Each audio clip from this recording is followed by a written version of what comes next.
ஸ்ரீமதே ராமானுஜாய நமக. சீராரும் திரள் அனுமன் மாக்கடலை கடந்தேறி மும்மதிள் நீள் இலங்கை புக்கு கடிகாவில் வாராறு முலைமடவாள் வைதேகி தனைக் கண்டு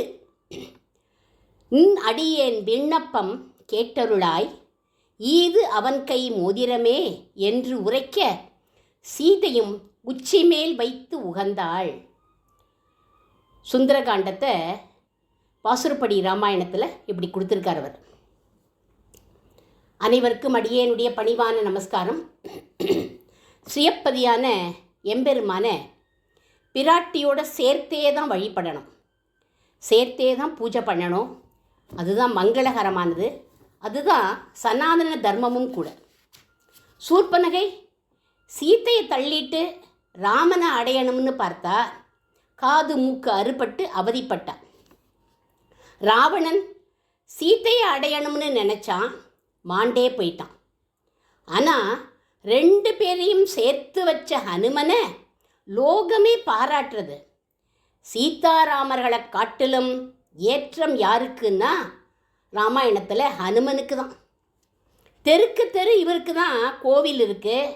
சின்ன குழந்தைகள்லேருந்து வயசானவார வரை எல்லாருக்கும் இவரை பிடிக்கும். வால்மீகி இவருக்குன்னே ஒரு காண்டம் ராமாயணத்தில் எழுதியிருக்காராம். அதுக்கு சுந்தரகாண்டம் அப்படின்னு பேர். ஒரு நாளைக்கு வால்மீகி ஹனுமன் கிட்ட சொல்கிற, ஹனுமன்னு நான் இப்போ எழுத போகிற இந்த காண்டத்துக்கு உன்னோட பேரை வைக்க போகிறேன் அப்படின்னார். என் பேரா? கூடாது கூடாது, நான் என்ன பண்ணிட்டேன்? என் பலத்தால் நான் எதுவுமே சாதிக்கலை, எல்லாம் சீதாராமர்களின் பலம் அப்படின்னார் ஹனுமன்.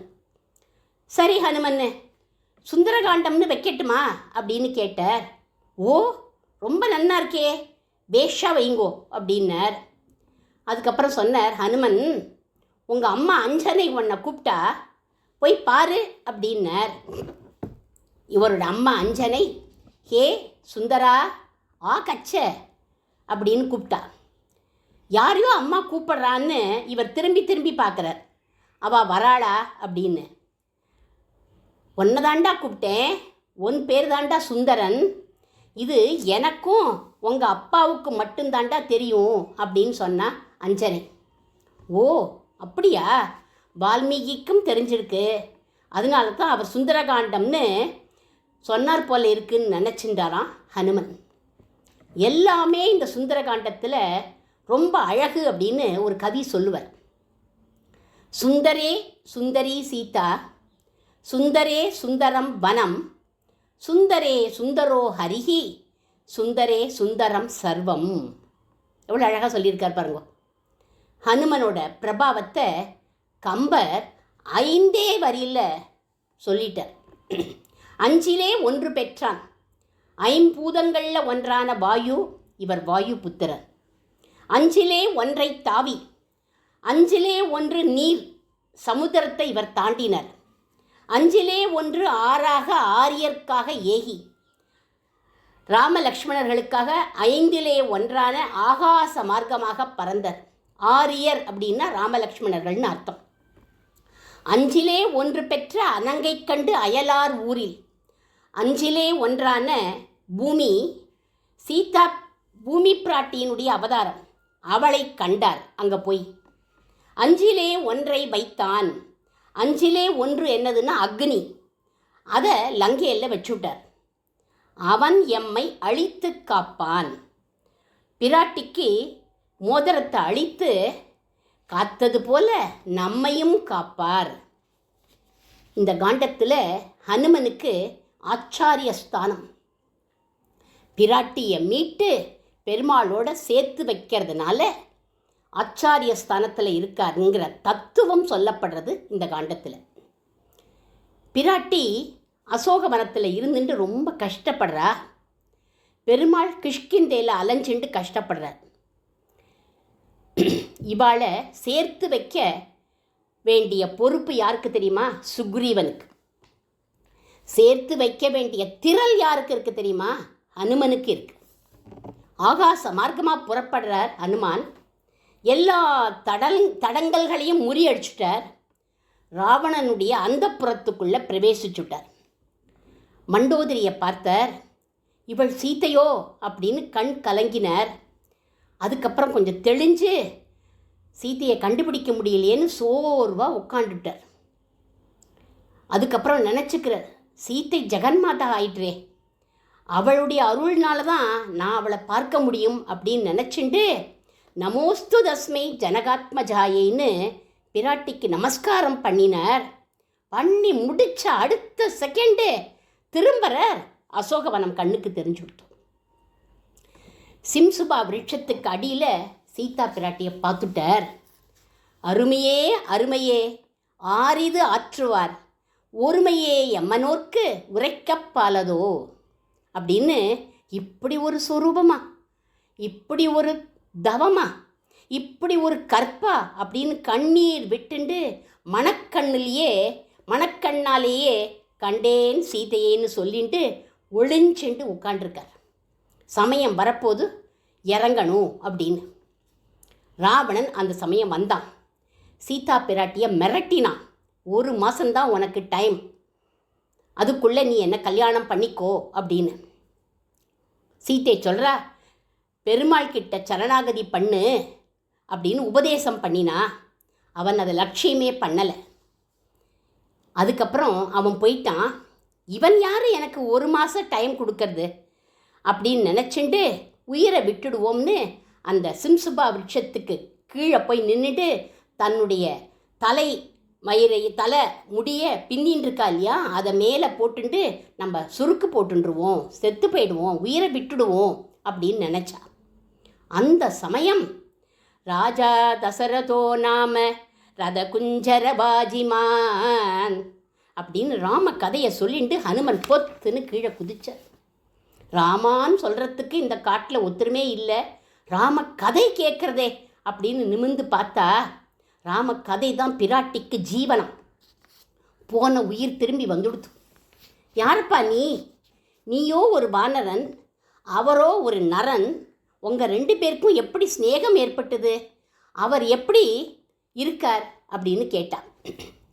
அதுக்கு ஹனுமன் சொல்கிறார், நான் ராமதாசன், அவர் சில அடையாளங்களை என்கிட்ட சொல்லியிருக்காருன்னு சொல்ல ஆரம்பிக்கிறார். அடையாளப்பத்துன்னு 10 பாசுரம் பாடியிருக்கார் பெரியாழ்வார். அதில் முதல் பாசுரம், நெறித்த கருங்குழல் மடவாய் நின்னடியேன் விண்ணப்பம் அப்படின்னு ஆரம்பிக்கிறார். எவ்வளோ அழகாக ஆரம்பிக்கிறார் பாருங்கோ.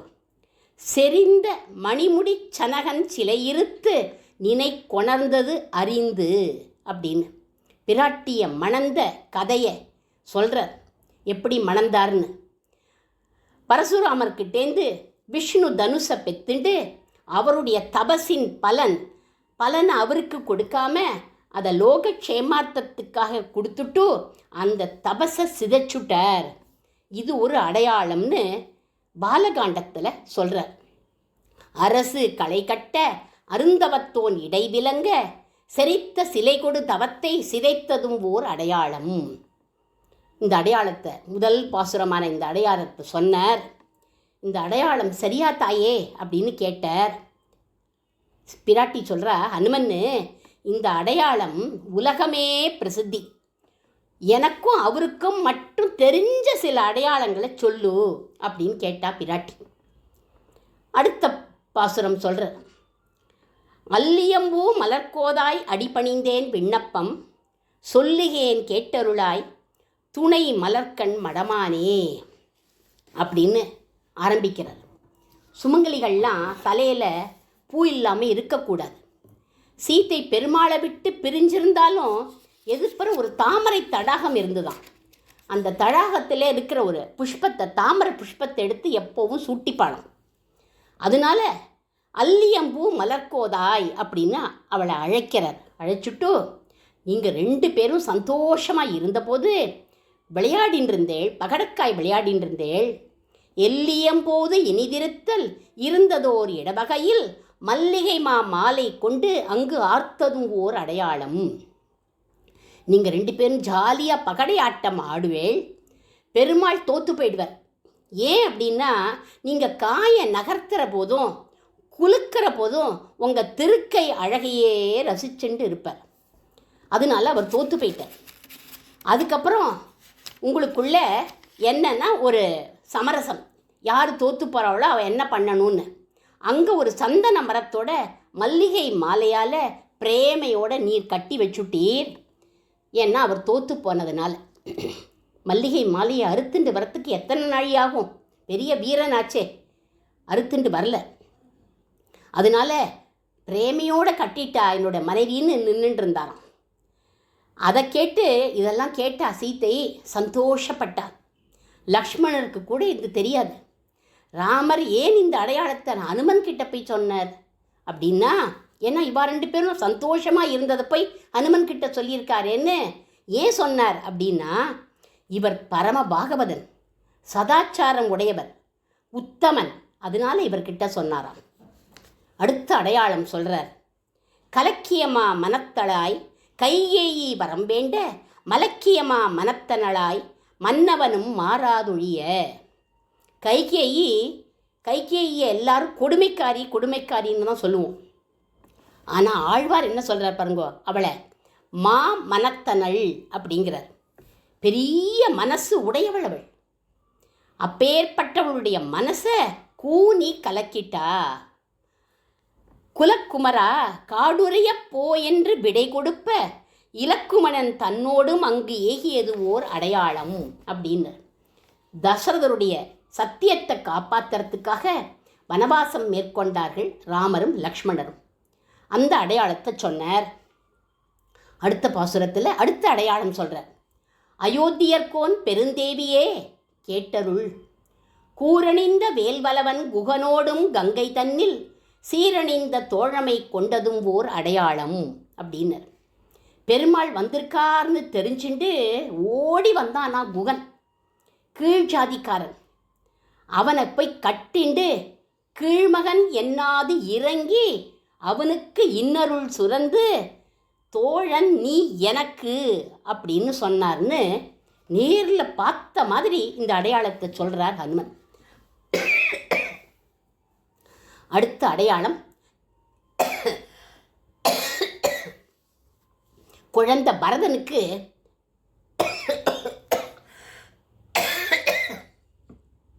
அடுத்த அடையாளம் குழந்தை பரதனுக்கு பால் கொடுக்கும் தாயாரை போல கடாட்சிச்சதை எடுத்து சொல்ற. தேனமரும் பொழிற்சாரல் சித்திரக்கூடத்து இருப்ப பால் மொழியாய் பரத நம்பி பணிந்ததும் ஓர் அடையாளம் அப்படின்னு இந்த அடையாளத்தை சொன்னார். ஒவ்வொரு பாசுரமாக 10 பாசுரம் மற்றொரு ரகசியமான அடையாளத்தை சொல்கிறார். சித்திரக்கூடத்து இருப்ப சிறுகாக்கை முலை தீண்ட. சித்திரக்கூடத்தில் பெருமாள் உம்முடைய மடியில் தலையை வச்சுண்டு பள்ளி கொண்டிருந்தார். அப்போது அல்பத்தனம் உடைய ஒரு காகம் உம்மோட முலையை கொத்தித்து. அவன் இந்திரனோட பிள்ளை ஜெயந்தன். உடனே ரத்தம் பீரிட்டு வந்தது. அதை பார்த்த பெருமாளுக்கு ரொம்ப கோபம். வல்லவனுக்கு புல்லும் ஆயுதம்னு ஒரு புல்லை பிடுங்கி அதில் பிரம்மாஸ்திரத்தை ஏவினார். புல் என்ன பண்ணித்து, சர்வ லோகமும் அவனை துரத்துறது அந்த ஜெயந்தனை. அவனும் என்ன பண்ணான், சுத்திட்டு கடைசியாக அபயம்னு ராமர் திருவடியில் வந்து விழுந்தான்.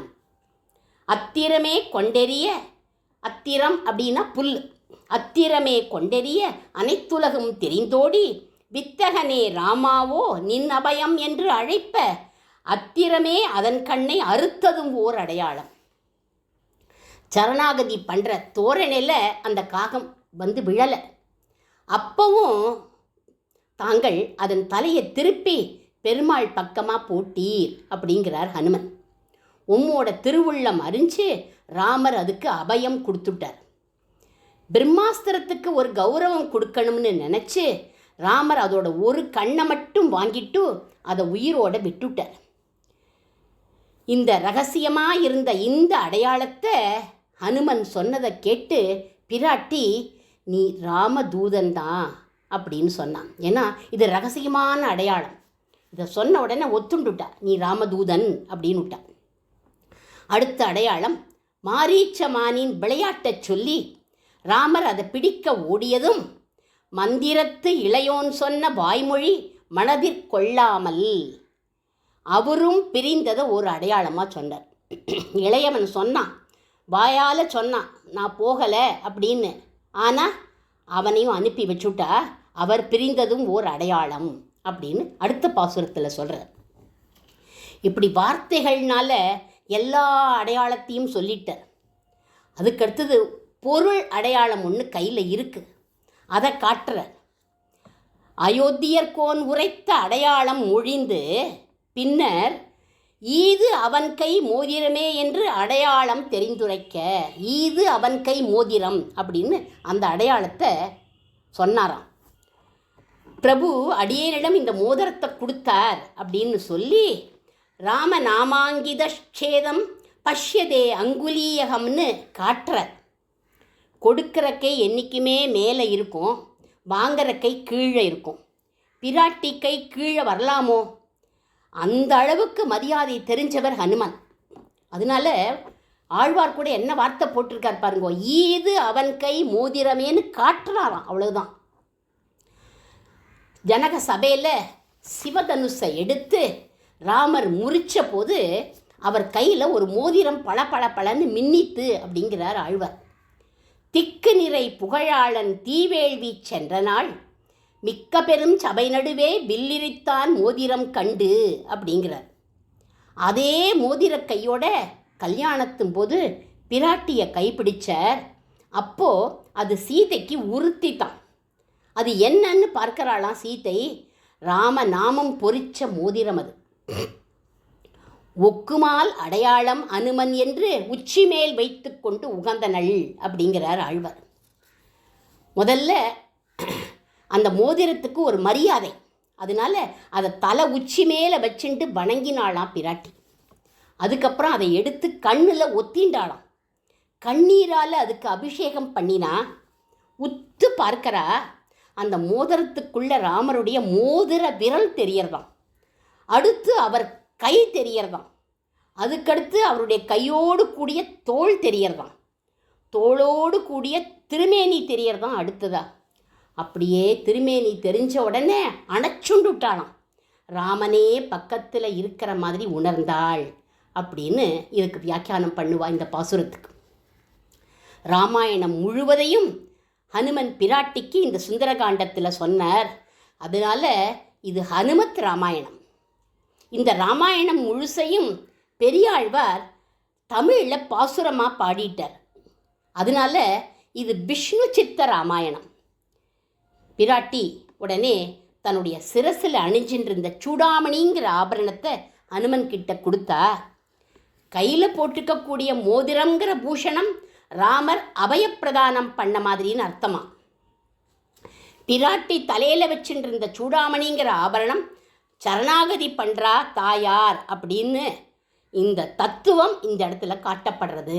மோதிரம் கொடுத்தது அபயப்பிரதானம், சூடாமணியை வாங்கின்றது சரணாகதி பண்ணுறதுங்கிற தத்துவம் சொல்லப்படுறது இந்த இடத்துலன்னு சொல்வார்கள்.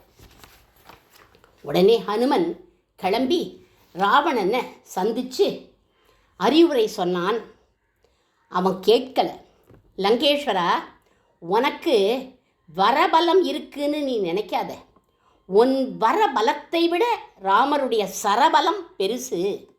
அவருடைய பானங்கள் சரமாறி வந்தால் உன்னுடைய வரபலம் ஒன்றுமே இல்லாமல் போயிடும்னு எச்சரித்தார். ஒன்று தேவியை விடு, இல்லை நீ ஆவியை விடு அப்படின்னார். லங்கேஸ்வரன் அதை கேட்டுட்டு கோபப்பட்டு ஹனுமனை அழிக்கிறதுக்காக வாலில் நெருப்பு வச்சான். அதை அங்கேயே வச்சுட்டு திரும்பி வந்து கண்டேன் சீதையைன்னு விட்டார். அன்பினால் அயோத்தியர்கோன் தளிர்புறையும் அடி இணை பணிந்தார் அப்படின்னு ராமாயணத்தில் சொல்லப்படுறது. ஜெய் சீதாராம், ஜெய் ஹனுமான்னு மங்களம் பாடி கண்டேன் சீதை அந்த பாட்டோட அடியை நிறைவு செய்கிறேன். கண்டேன் கண்டேன் கண்டேன் சீதை கண்டேன் ராகவா, நான் கண்டேன் கண்டேன் கண்டேன்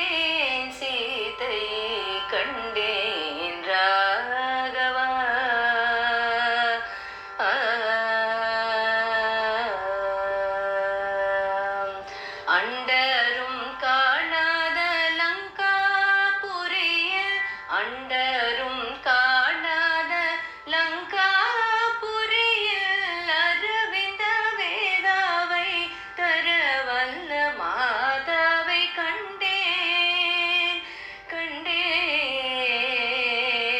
அண்டரும் காணாத லங்காபுரியில் அரவிந்த வேதாவை தர வந்த மாதாவை கண்டேன் கண்டேன் கண்டேன். சீதையை கண்டேன் ராகவா.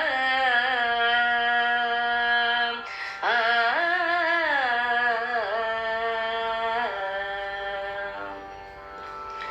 பனிகால வாரிஜம் போலே நீரம் பூசி பகலோடு யுகமாக கழித்தாலே பிரயாசி. பனிகால வாரிஜம் போலே நீரம் பூசி பகலோடு யுகமாக கழித்தாலே பிரயாசி.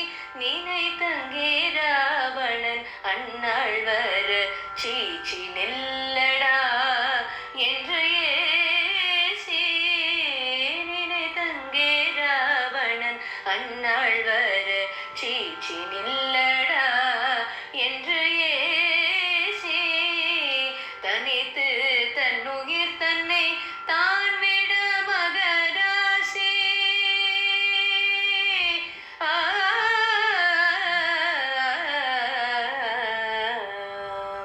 தனித்து தன்னுயிர் தன்னை தான் விட மகராசி. சாரும் போதே நானும் சமயம் மீதேவாசி. இனி தாமதம் செய்ய ஆகாதே இடர் வீசி. ராமா ராமா ராமா என்று எதிர் பேசி.